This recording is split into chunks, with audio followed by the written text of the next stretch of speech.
बना के उन्होंने मुज़ाकरात का खात्मा किया है। ये एक्सक्यूज़ ही जो है इसके बेसिस ही कोई नहीं है।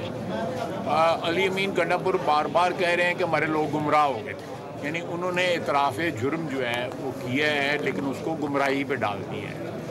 इसके अलावा वो तमाम लोग जिनको सज़ाएँ हुई हैं उन्होंने कन्फेशंस की हैं और कन्फेशंस के बाद कि हमने उस दिन किया है, किस चीज़ का जुडिशल कमीशन बनाना है ये मुझे कोई बताए कि लोगों ने कन्फेशंस की हैं। आपका इतना बड़ा लीडर जो है वो एडमिट कर रहा है कि हम लोग गुमराह हो गए थे 9 मई के दिन जो है, तो राय रास्त पे तो खैर अभी भी नहीं आए हुए हैं। फ्यूचर सर क्या देख रहे हैं आप, दोबारा वही आजाद करना है? मैं बार बार ही जब मैं कहता था कि इसमें से कुछ नहीं निकलता साथ से कहता था मैं मुज़ाकरात के ख़िलाफ़ नहीं। जब कोई फ्री कैन जो है सियासी हों या अदरवाइज़ हों वो मुज़ाकरात में लगे रहते हैं तो कहीं ना कहीं जो है ना कोई हल निकल आता है।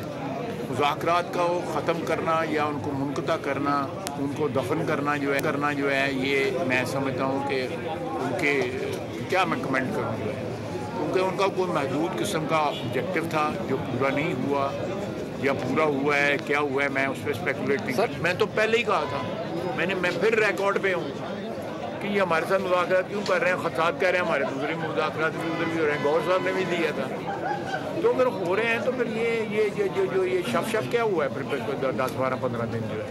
और उससे पहले जो है बानी पीटीआई कहता था मैं इनसे मुज़ाकरात ही नहीं करना। वालिद साहब अगर पीटीआई दोबारा सड़कों पर निकलती है तो हुकूमत की तरफ से क्या होगा?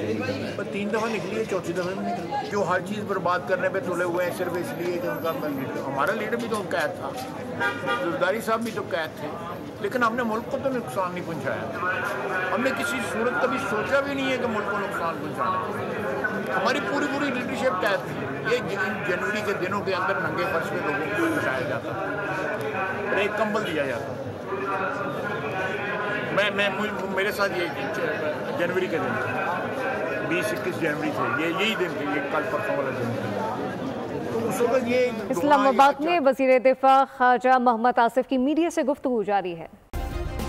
सब्सक्राइब करें और बेल दबाएं ताकि कोई खबर रह न जाए।